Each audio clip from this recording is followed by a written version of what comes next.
অন্ধ্রপ্রদেশে ওষুধের কারখানায় ভয়াবহ বিস্ফোরণ, ঝলসে মৃত 4, আহত কমপক্ষে 20 জন। আহতদের মধ্যে 18 জনের অবস্থা আশঙ্কাজনক।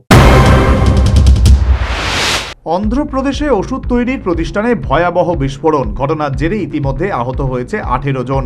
তাদেরকে দ্রুত হাসপাতালে নিয়ে যাওয়া হয়েছে। আচুটাপুরাম বিশেষ অর্থনৈতিক অঞ্চলে এই বিস্ফোরণ ঘটে। এই ঘটনার জেরে গোটা এলাকায় উত্তেজনা ছড়িয়ে পড়ে।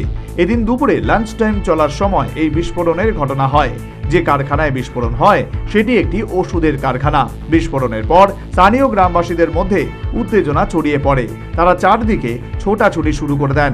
খবর পেয়ে সেখানে আসেন পুলিশের কর্তারা, ছুটে আসে দমকল বাহিনী। কিভাবে এই ঘটনা ঘটলো তা খতিয়ে দেখছে পুলিশ।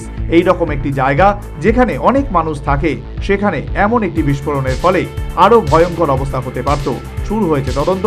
এর আগেও অন্ধ্রপ্রদেশে 2022 সালের নভেম্বর মাসে এবং 2023 সালের জুন মাসে দুটি ওষুধের কারখানায় বিস্ফোরণ হয়েছিল।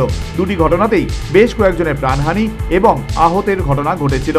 Bureau report, news vanguard.